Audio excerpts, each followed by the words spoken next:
Hello rankers, कैसे हो। Last lecture में भाई हमने एक बार क्वालिटी फैक्टर पढ़ा था, है ना। तो क्वालिटी फैक्टर के अंदर कुछ एक चीजें मैंने नहीं बताई थी क्योंकि वो इम्पोर्टेंट नहीं है। फिर भी मैं बता देता हूँ चलो कि जो सीरीज जो हमने पढ़ा था, एलसीआर, जो हमने सीरीज वाला एलसीआर रेजोनेटिंग सर्किट पढ़ा था, उसको मैंने बोला था एक्सेप्टर सर्किट बोलते हैं। ठीक है। तो जो पैरेलल वाला होता है ना, जो पैरेलल वाला एलसीआर रेजोनेटिंग सर्किट होता है, उसको हम रिजेक्टर सर्किट बोलते हैं। क्या बोलते हैं हम उसको? Ejector circuit. ठीक है, इतना तुम लोगों को ठीक। एक तो ये चीज, और मैंने बताए थे क्वालिटी फैक्टर के कुछ फॉर्मूले। क्या वो इक्वल टू बताया था? XL upon R. ठीक, दोनों तरफ आई से मल्टीप्लाई कर दो क्योंकि आई तो क्या रहेगा, सेम रहेगा सर्किट के अंदर अगर सीरीज है तो। ठीक है, तो वी से अगर हम इसको वी इक्वल टू क्या होता है, आई आर, है ना। तो अगर हम इसको v से क्या कर देते हैं, अगर जैसे v बाय आर लिखेंगे तो v से मल्टीप्लाई v से डिवाइड कर देंगे तो वो पैरेलल के अंदर कर सकते हैं हम। ठीक, सीरीज में करंट कॉमन होता है इसलिए हमने करंट से किया है। ठीक, तो करंट से ही मल्टीप्लाई किया है, करंट से ही क्या किया, डिवाइड किया, तो ये क्या आ जाएगा, vl vr। ये भी क्या होता है, क्वालिटी फैक्टर होता है। vc अपॉन vr भी क्या होता है, क्वालिटी फैक्टर होता है। ठीक, ये पता है। और एक इसके अंदर डेरिवेशन, देखो ये फॉर्मूला रट लेना, इंपॉर्टेंट तो तुम्हें एक्सएल अपॉन आर का पता है, तो ये भी मतलब पता होना चाहिए। वैसे तुम लोग निकाल सकते हो, इतनी तो उम्मीद है तुम लोगों से। ठीक है, तो एक हम इसके अंदर निकालते हैं। हमने जो क्यू देखा था, हमने देखा था भाई 2 पाई मैक्सिमम एनर्जी स्टोर्ड पर साइकिल। मैक्सिमम एनर्जी क्या, स्टोर्ड पर साइकिल। एंड अपॉन में क्या था, एनर्जी डिसिपेटेड या फिर एनर्जी लॉस पर साइकिल, है ना। एनर्जी लॉस या एनर्जी डिसिपेटेड एक ही बात है। ठीक, तो इसका डेरिवेशन देखते हैं। फॉर्मूला अगर हमसे इस वाले से निकलता है या नहीं निकलता है, इसकी डेफिनेशन थी तो निकाल के देखते हैं। निकाले क्या, चलो निकालते हैं। तो भाई निकालने के लिए हम क्या करेंगे, मैक्सिमम एनर्जी हमें पता है क्या होती है, half L I square. Half L I, मैं नोट का स्क्वायर ले लेता हूँ क्योंकि मैक्सिमम एनर्जी तभी आएगी जब वैल्यू क्या होगी, पीक होगी, इनटू में 2 पाई।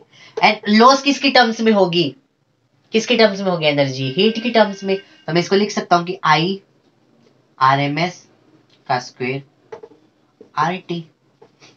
ठीक, एनर्जी लॉस तो क्या होगी, आई आर एम एस का square into R T, simple. तो 2 ने 2 को मार दिया। ठीक है, अभी देखना ध्यान से, आई आर एम एस हमें पता है क्या होता है, क्या होता है, I naught by root two, I naught by root two. तो आई नॉट क्या हो जाएगा, I R M S into root two. ठीक है, I I naught into root two. तो ये वैल्यू हम इसमें पुट कर देते हैं, तो आ जाएगा कितना, pi into L, root two का square 2 and I R M S का स्क्वायर, एंड डिवाइड कर देंगे किससे, आई आर एम एस के, आई कहा गया, आई आर एम एस का स्क्वायर टू आर टी। तो आई आर एम एस के स्क्वायर से आई आर एम एस का square cancel, and 2 pi upon T क्या होगा, ओमेगा। तो इसको देखो लिखते हैं, इधर लिख दो, तो आ जाएगा omega L upon R, omega L upon R. ठीक, अब हमें ओमेगा पता है क्या होता है, 1 upon under L C for resonance, उसी के लिए तो क्वालिटी फैक्टर देख रहे हैं अब। ठीक है, तो क्या हो जाएगा, 1 upon under the root L C, वो वैल्यू इसमें पुट करते हैं। ठीक, तो ये आ जाएगा L upon R under the root L C. ठीक है, तो इसको मैं अलग अलग करके अगर मैं लिखूं, इसको मैं अगर अलग अलग करके लिखूं तो ऐसे लिख सकता हूं, तो L upon R root L into root C. ठीक है, तो रूट एल ने इसको काटा तो ऊपर क्या आ गया, रूट एल आ गया ना, ऊपर क्या आ गया, रूट एल। तो मैं ये क्या लिख सकता हूँ इधर, 1 by R root L upon root C, या फिर इस पूरे को मैं लिख सकता हूँ रूट एल अपॉन सी। ये किसके इक्वल है, क्वालिटी फैक्टर के इक्वल। तो ऐसे आता है ये फॉर्मूला भाई। इसका जो डेरिवेशन मैंने कल नहीं बताया था, डायरेक्ट फॉर्मूला याद रखो, डेरिवेशन याद रखने की जरूरत नहीं, फिर भी तुम लोगों को एक आइडिया होना चाहिए कि कैसे आता है इसका डेरिवेशन। ठीक है, कोई रॉकेट साइंस नहीं है। तो भाई इतना हमने पढ़ चुके क्वालिटी फैक्टर के बारे में सब। क्या बताता है ये, क्या बताता है ये, शार्पनेस ऑफ रेजोनेंस बताता है, क्वालिटी ऑफ रेजोनेंस बताता है ना। तो अब हम इस लेक्चर में हम पढ़ेंगे पावर के बारे में, किसके बारे में, पावर के बारे में। ठीक भाई, तो पावर के बारे में हम पढ़ रहे हैं, सबसे पहले तो हमें सिंपल सी बात है, पावर के बारे में पता होना चाहिए कि भाई P power, the power, power power होती क्या है, पावर होती क्या है, सबको पता है, वी आई, कोई रॉकेट साइंस नहीं है, ठीक है। क्या होती है पावर, वी आई होती है। तो वी मैं लिख सकता हूं यहाँ पे क्या, V naught sine omega T, V naught sine omega T, ठीक। एंड करंट को हम मान लेते हैं भाई लीड कर रहा है, करंट क्या कर रहा है, लीड कर रहा है, मतलब क्या, कैपेसिटेंस लीड कर रही है, या फिर लैग मान लेते हैं, तो इंडक्टर ज्यादा होगा, एलसीआर में पढ़ा है ना हमने, अगर एल ज्यादा होगा तो करंट क्या करेगा, लैग करेगा, और अगर सी ज्यादा हो तो करंट क्या करेगा, लीड करेगा। तो हम करंट को लीड मान लेते हैं एक बार के लिए, या तुम जो मानना चाहो मान सकते हो, ठीक है, मैं करंट को लीड मान रहा हूं। तो कितने से लीड कर रहा है, I naught sine omega T, sine omega T plus five से, कितने से लीड कर रहा है, फाइव से लीड कर रहा है, ठीक है। तो पावर क्या आएगी यहाँ पे, P V naught sine omega T dot I naught sine omega T plus five, ठीक। तो ये होता है भाई इंस्टेंटेनियस पावर का फॉर्मूला। क्या होता है, इंस्टेंटेनियस पावर का फॉर्मूला। हमें फेज डिफरेंस दे दे किसी भी इंस्टेंट पे, अगर हमसे पावर की वैल्यू पूछे तो हम बता सकते हैं, ठीक है। अब हम इससे डिराइव करेंगे क्या, एवरेज पावर, एवरेज पावर, ठीक है। तो सबको पता है भाई कि एवरेज पावर हम कैसे डिराइव करते हैं, एवरेज पावर को हम कैसे डिराइव करते हैं, ठीक है। चलो एवरेज पावर को क्या करते हैं, डिराइव करते हैं भाई। तो एवरेज को कैसे डिराइव करते हैं, इंटीग्रेशन डिवाइडेड बाय, कितने टाइम में कर रहे हैं हम इसको, टी में, ठीक। टी में कर रहे हैं तो इसका इंटीग्रेशन कर देते भाई, V naught sine omega T, ठीक, dot I naught sine omega T plus five, ठीक है। कहां से कहां तक कर रहे हैं, टी तक, जीरो से टी तक, इसका क्या कर देंगे, इंटीग्रेशन कर देंगे, दिख रहा है, ऊपर लिख देता हूं मैं इसको रब करके, रुको, ठीक। इसका आप क्या कर देंगे हम, इंटीग्रेशन, इसको रब करके ऊपर लिखता हूं, ठीक है। एसी भी हटाई देता हूं, जब इंटीग्रेशन होगा थोड़ा अच्छा वाला, ठीक है। तो देखो भाई वी नोट और आई नोट तो क्या है यहाँ पे, कॉन्स्टेंट है, टी भी क्या है कॉन्स्टेंट, तो इसको तो मैं ले आता हूँ क्या बाहर, तो आ जाएगा V naught I naught upon T, बोलो इतना हुआ clear, V naught I naught upon T. उसके बाद इंटीग्रेशन का साइन आ जाएगा sine omega T, sine omega T. अब sine omega T plus five का हम फॉर्मूला लगा सकते हैं यहाँ पे, जिसको नहीं पता मैं बता देता हूं, साइन ए प्लस बी का फॉर्मूला, कि sign A cos B plus cos A sine B, ठीक। तो साइन ए इंटू में लिख देता हूं ना, क्या साइन ए यानी कि sine omega T cos B यानी कि cos phi plus cos A sine B यानी कि cos omega T and sine phi, बोलो बोलो, ठीक। तो अब क्या करते हैं हम, इसको मल्टीप्लाई कर देते हैं ना, मल्टीप्लाई कर देते हैं पहले, तो आ जाएगा V naught I naught upon T, ठीक है। देखो ये डेरिवेशन बोर्ड्स वाले बच्चों के लिए तो इंपॉर्टेंट है, बोर्ड्स वाले बच्चों के लिए तो इंपॉर्टेंट है, तो नीट जेई की तैयारी कर रहे हैं वो डायरेक्ट इंस्टेंटेनियस पावर का फॉर्मूला याद रखिए, तो याद रखने की जरूरत भी नहीं है, और जो हमारा डिराइव होगा ना फॉर्मूला वो याद रखिए, ठीक है। जो बोर्ड वाले उनको तो करना पड़ेगा भाई, ठीक। तो इंटीग्रेशन क्या आ जाएगा इधर, sine square omega T,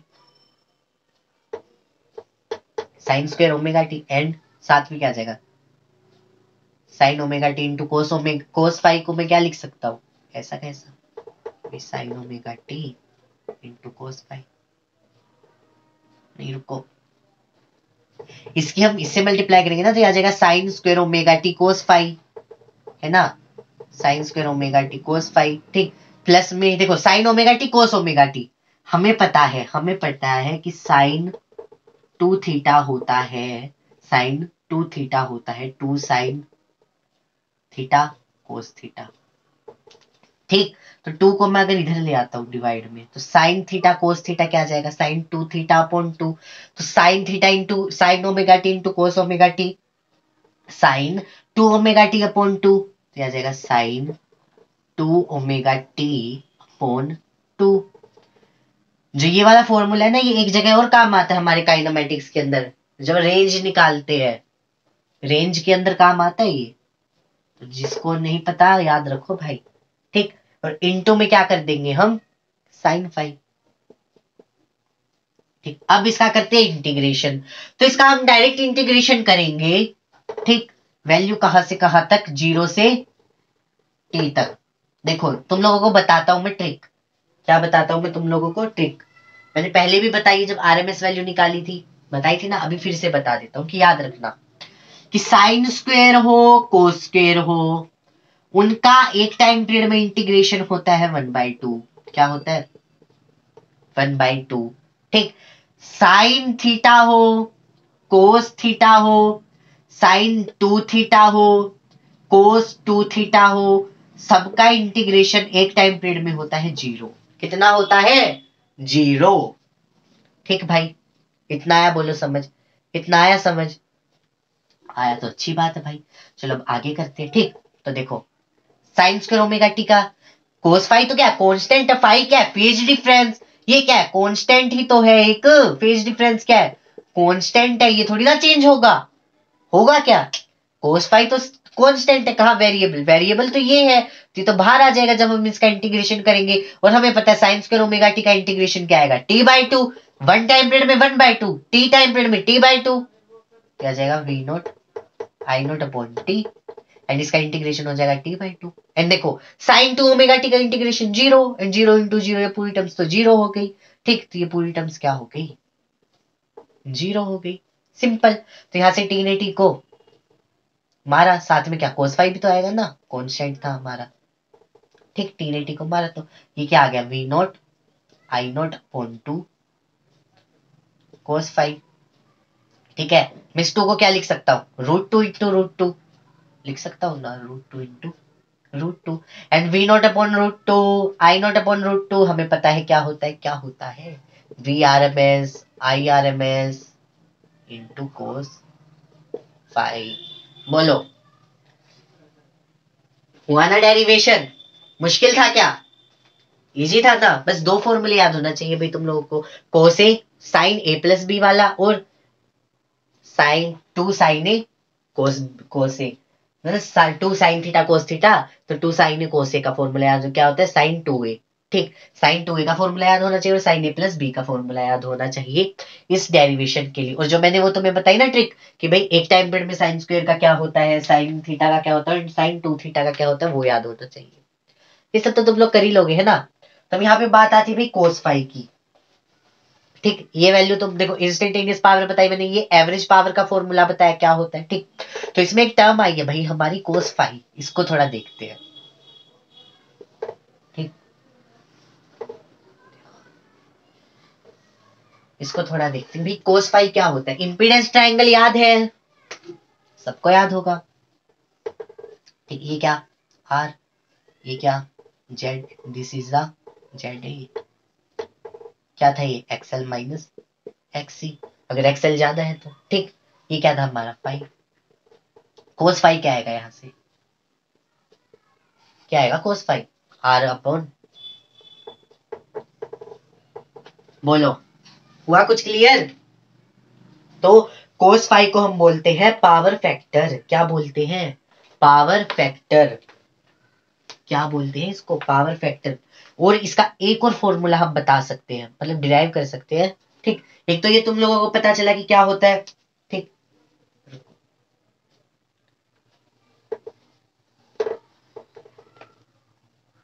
P average क्या है, V R M S I R M S cos phi.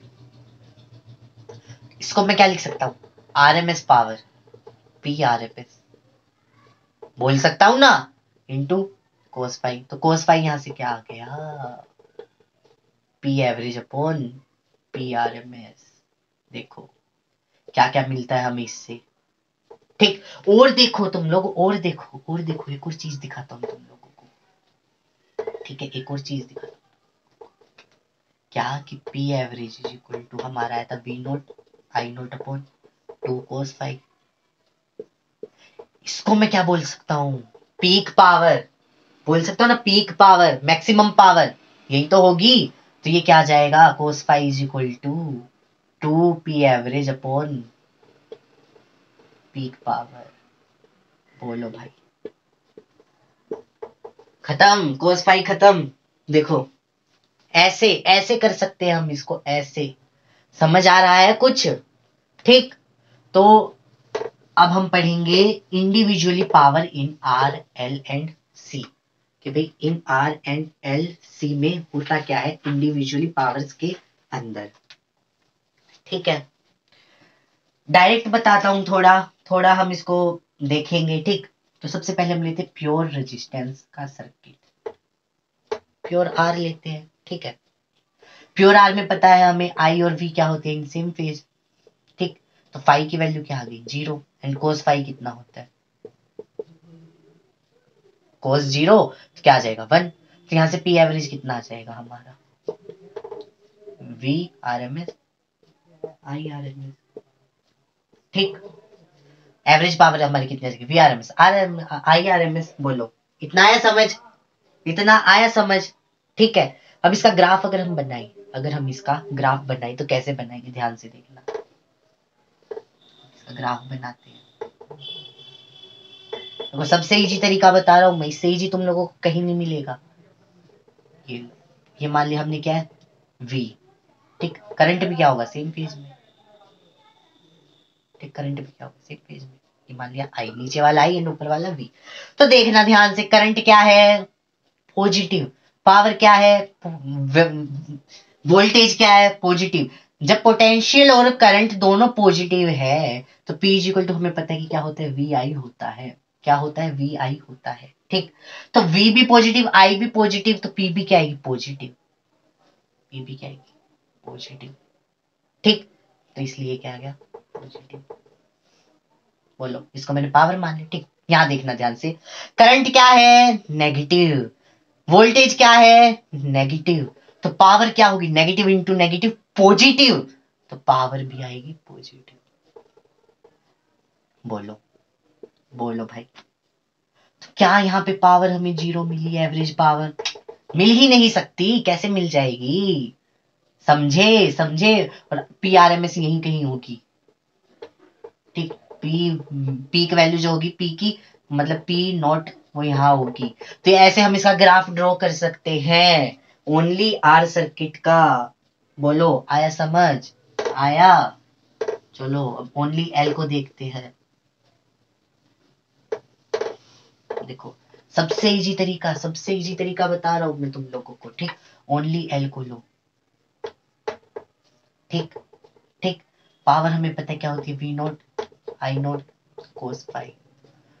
Only L में फाइव कितना, 90 डिग्री, या फिर पाई बाय 2, पाई बाय 2। ठीक, वोल्टेज क्या करती है यहाँ पे, लीड, एंड करंट क्या करता है यहाँ पे, लैग। ठीक, वोल्टेज करती है लीड एंड करंट क्या करता है, लैग। ये तुम लोगों को पता है, फाइव पता चला, तो कोस फाइव कितना आएगा, 0। कोस फाइव कितना आएगा, 0। और कोस फाइव 0 आया तो पी एवरेज कितना आएगा, 0। पी एवरेज कितना आएगा, 0। सिंपल, सबसे आसान तरीका, सबसे आसान तरीका। और अभी इसको ग्राफिकली देखते हैं, मजा आ जाएगा आज तो ग्राफिकली देखने में भी। देखना ध्यान से, ये लो मैंने ले लिया V। V, करंट क्या करता है यहाँ पे, लैग करता है। क्या करता है, लैग करता है। लैग मतलब इसमें क्या दिखेगा, आगे दिखेगा। ये इसकी मैक्सिमम वैल्यू है। बोलो, आया समझ, आया समझ। इसको ले लो ऐसे, ध्यान से देखना, ध्यान से देखना, बिल्कुल ध्यान से देखना भाई। ठीक, ध्यान से, एकदम ध्यान से, कि यहाँ पे ये है V एंड ये है I। V क्या, सिर्फ इतने के लिए अगर हम देखें तो V क्या है यहाँ पे, V positive, I negative. V positive, I negative, तो P इज इक्वल टू होता है VI। Positive into negative, negative, तो पावर आएगा ऐसे।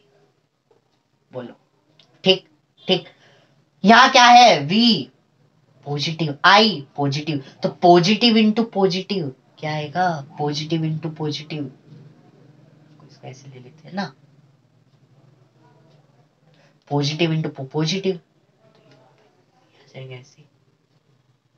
ठीक, उसके बाद देखो यहाँ पे करंट करंट करंट क्या है, पॉजिटिव, वोल्टेज क्या है, नेगेटिव, करंट है पॉजिटिव, वोल्टेज क्या है, नेगेटिव, तो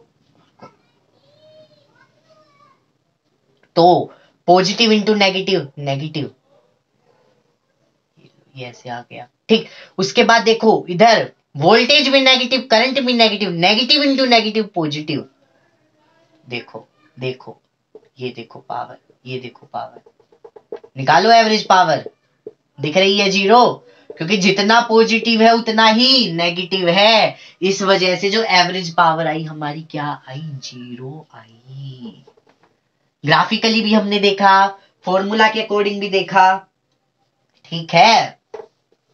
ओनली कैपेसिटर में पावर देखते हैं,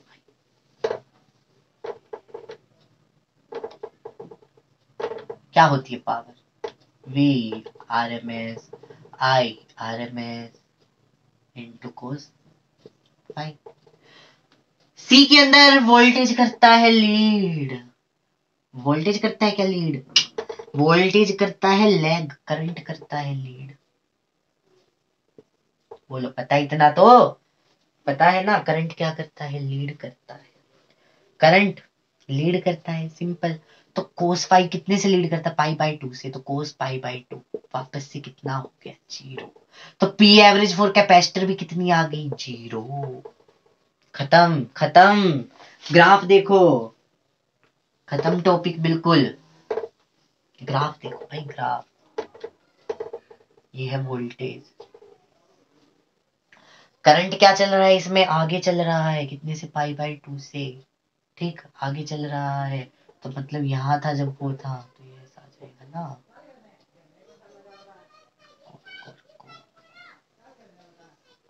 ठीक। तो अब देखो, इस हाफ के लिए देखेंगे, इस हाफ के लिए देखेंगे, इस हाफ के लिए देखेंगे, एंड इसके लिए देखेंगे, 4 के लिए देखेंगे हम पावर। तो ध्यान से देखना, ध्यान से देखना, पॉजिटिव पॉजिटिव, ये आ गया पॉजिटिव, ठीक, पॉजिटिव नेगेटिव, ये आ गया नेगेटिव, नेगेटिव नेगेटिव, ये आ गया पॉजिटिव, पॉजिटिव नेगेटिव, ये आ गया नेगेटिव। बोलो पावर का ग्राफ, बोलो पावर का ग्राफ, कट गए सब, जितना पॉजिटिव उतना ही नेगेटिव, इस वजह से पावर एवरेज में हमारी कितनी आई, 0। कितनी पावर एवरेज में आई हमारी, 0। बोलो आया समझ, आया समझ, खत्म खत्म, पावर वाला टॉपिक बिल्कुल खत्म। ठीक, तो पावर वाले टॉपिक में हमें एक चीज और पढ़नी होती है, हमें पावर वाले टॉपिक में एक चीज और पढ़नी होती है, जो कि होती है वोटलेस करंट और वोटफुल करंट। ठीक, क्या होती है भाई, वोटलेस करंट और वोटफुल करंट। ठीक, वी को हम ले लेते कहाँ पे, यहाँ पे, आई हमारा मान लिया किसी से लीड कर रहा है, ठीक है, हमारा आई क्या कर रहा है, लीड कर रहा है। तो वोटलेस करंट कौन सा होता है, ऐसा करंट जो पावर के अंदर इन्वॉल्व नहीं होता, जो पावर के अंदर इन्वॉल्व नहीं होता। ठीक, ये हम मान लेते हैं हमारा कुछ है, ये फाई है। ठीक, तो अगर मैं इस आई के कंपोनेंट्स बना दूं, ये क्या आ जाएगा, आई कोस फाई, एंड ये क्या आ जाएगा, आई साइन फाई। तो अगर मैं पावर बनाऊंगा तो V into I cos phi लिख सकता हूँ, इसको लिख सकता हूँ ना। अगर मैं इसको I1 मानूं तो पावर कितनी आ जाएगी, देखो ये तो अलग है कोस फाई, ये अलग है, मैं आई कोस फाई को मैं लिख लेता हूँ I1। ठीक, आई कोस फाई को मैं लिख लेता हूँ I1। ठीक, तो ये I1 है, तो यहां से अगर मैं पावर निकालूंगा तो क्या आएगी, I1 V कोस फाई। तो अगर मैं I1 को खोल के लिखूंगा तो I cos phi into cos phi लिखूंगा तो कोस स्क्वायर फाई हो जाएगा। तो ये क्या, I1 हमारा क्या, ये करंट का कंपोनेंट हमारा क्या है, ये हमारा क्या है, पावर के अंदर इन्वॉल्व हो रहा है, तो इसलिए इसको हम बोलते हैं वोटफुल करंट, वोटफुल करंट। ठीक, एंड आई साइन फाई तो इन्वॉल्व नहीं हो रहा है, पावर के अंदर इन्वॉल्व नहीं हो रहा है, इसलिए हम इसको बोलते हैं क्या, क्या बोलते हैं हम इसको, वोटलेस करंट। बोलो बोलो, आया समझ क्या होता है वोल्टफुल करंट और क्या होता है वोल्टलेस करंट? ठीक है, इतना दिमाग में बैठा लो पूरा। पावर खत्म। पावर हमें एलसीआर सर्किट में इसी में इतना ही पढ़ना होता है। तो पावर के बाद एक इंपॉर्टेंट टॉपिक आता है भाई, इसी के अंदर इंपॉर्टेंट एक टॉपिक आता है जिसको हम बोलते हैं chalk coil. Chalk coil, chalk coil. ठीक है, देखो चॉक कॉइल पढ़ने के लिए हमें एक चीज का पता होना चाहिए कि जो जनरली हम घरों में देखते हैं तो हमें 220 वोल्ट की क्या मिलती है, पावर की सप्लाई होती है। इंडिया में मैक्सिमम घरों में इतनी होती है। ठीक है, फैक्ट्री में इससे ज्यादा का होता है। ठीक, 220 वोल्ट। अब कई इंस्ट्रूमेंट हमारे पास होते हैं जो डायरेक्ट 220 वोल्ट को लोड नहीं कर सकते, जो डायरेक्ट 220 वोल्ट को क्या नहीं कर सकते, लोड नहीं कर सकते। सिंपल सी बात है, 220 वोल्ट को लोड नहीं करेंगे तो हमें उनके लिए क्या करना पड़ता है, वोल्टेज को घटाना पड़ता है, वोल्टेज को घटाना पड़ता है। ठीक, वोल्टेज को घटाना पड़ता है। सिंपल है, अगर मेरे को मान लो जैसे एग्जांपल के लिए ट्यूबलाइट होती है घर में, है ना, ट्यूबलाइट होती है ना, ये लो मैंने ट्यूबलाइट ले ली। ठीक, तो ट्यूबलाइट के साथ मैंने क्या लगा दिया, एक रेजिस्टेंस लगा दिया, मान लो घटा देगा, ये एसी सोर्स है, घटा देगा यहाँ पे वोल्टेज, तो घटा दी वोल्टेज। ठीक, लेकिन वोल्टेज तो घटाई, लेकिन साथ में क्या कर रही है, पावर का लॉस भी तो कर रहा है। पावर का क्या कर रहा है, लॉस कर रहा है। तो इस पावर के लॉस को बचाने के लिए हम यूज करते हैं चोक कॉइल। क्या यूज करते हैं हम, choke coil. And choke coil कुछ नहीं होता, एक सिंपल एलआर सर्किट होता है। एक सिंपल एलआर सर्किट होता है। ठीक, एक सिंपल क्या होता है, एलआर सर्किट होता है। तो पावर हमें पता है जो लॉस होगी क्या होगी, VRMS IRMS into cos phi. And cos phi हमें पता है क्या होता है, R upon Z. R upon Z. तो हमें पावर के लॉस के लिए क्या करना होगा, आर को कम करना होगा एंड जेड को बढ़ाना होगा। जेड को बढ़ाना होगा एंड आर को क्या करना होगा, कम करना होगा। तो ऐसा हम कैसे कर सकते हैं, एक एलआर सर्किट लेंगे। ठीक, एलआर सर्किट का इंपीडेंस क्या आएगा, जेड क्या आएगा, omega square L square plus R square into दी, यही तो आएगा। ठीक है, ठीक है। अब मेरे को आर को तो करना है कम और जेड को देना है बढ़ा, तो ऐसा कौन कर सकता है, ओमेगा तो फिक्स रहेगा, जो सामने से फ्रीक्वेंसी आ रही है वही आएगी, उसका तो हम कुछ चेंज नहीं कर सकते। तो पूरा का पूरा हमारा हिसाब किताब रखेगा एल, पूरा का पूरा हमारा हिसाब क्या किताब क्या रखेगा, एल रखेगा।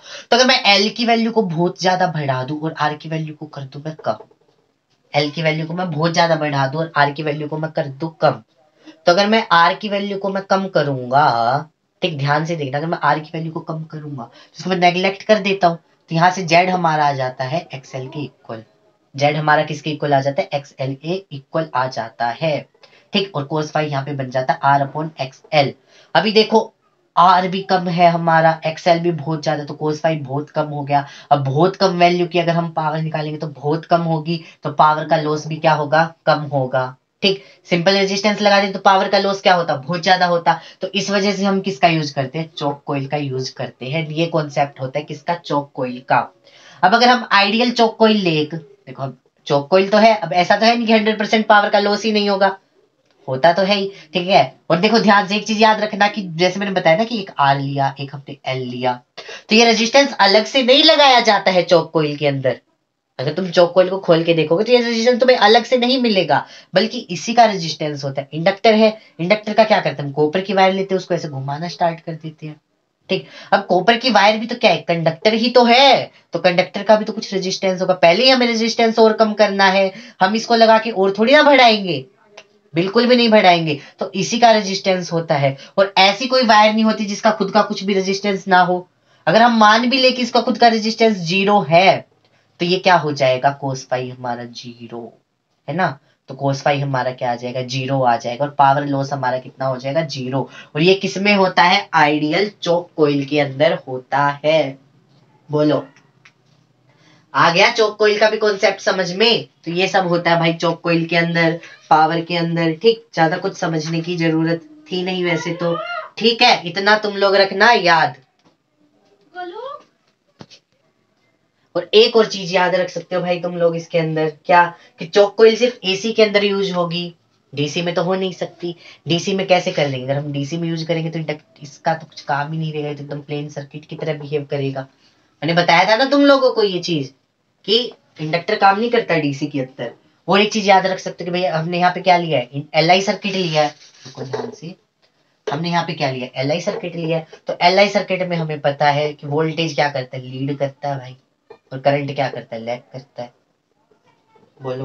और अगर इसकी हम एवरेज पावर भी निकालते हैं, अगर हम इसकी एवरेज पावर भी निकालते हैं तो कितनी आएगी फिर? अगर हम आइडियली की बात करेंगे तो 0 ही आएगी, क्योंकि कोस पाई क्या हो जाएगा हमारा, पाई बाई 2 से, है ना, लीड करेगा ना एल आई सर्किट के अंदर। तो ये सब होता है भाई इसके अंदर। तो और क्या, एक तुम लोग मतलब ये याद रख सकते हो कि जो चौक कोइल का प्रिंसिपल होता है ना, क्वेश्चन आएगा तो ऐसे आएगा कि मतलब which of the following principle are describe the phenomena of choke coil. तो हमें चौक कोइल का जो प्रिंसिपल होता है वो वोल्टलेस करंट होता है। ठीक, वोल्टलेस करंट होता है। अब समझे तुम लोग कि कैसे अचानक से हम चौक कोइल पढ़ने लगे पावर के अंदर। तो वोल्टलेस करंट इसका फिनोमिना होता है। और तुम लोग याद रख सकते हो कि जो आयरन की कोर की जो चौक कोइल होती है ना, वो जनरली लो फ्रिक्वेंसी के लिए यूज होती है, और जो एयर के कोर की होती है ना, उनको हम जनरली हाई फ्रिक्वेंसी के लिए यूज करते हैं। तो ये कुछ एक मतलब एनसीईआरटी एक बार देख लेना, कुछ और दिया हो तो उसने। तो इतना ही बस आज के लेक्चर में। पावर हमने पढ़ा, चौक कोइल हमने पढ़ा, सबकी पावर पढ़ी, एवरेज पावर कैसे निकालनी, पीक पावर कैसे, सब पावर पढ़ लिया आपने। ठीक, तो फिर मिलते हैं हम किस में, नेक्स्ट लेक्चर के अंदर। जब तक के लिए भाई थैंक यू। अगर चैनल को सब्सक्राइब नहीं किया तो चैनल को सब्सक्राइब कर देना, वीडियो को लाइक कर देना, कमेंट जरूर कर देना भाई कि अगर तुम लोगों ने देखी है कैसी लगी, कुछ रह गया हो, तुम लोगों को कुछ और जानना हो तो मैं नेक्स्ट लेक्चर में बता दूंगा, तो एक बार कमेंट कर देना। फिर जब तक के लिए थैंक यू।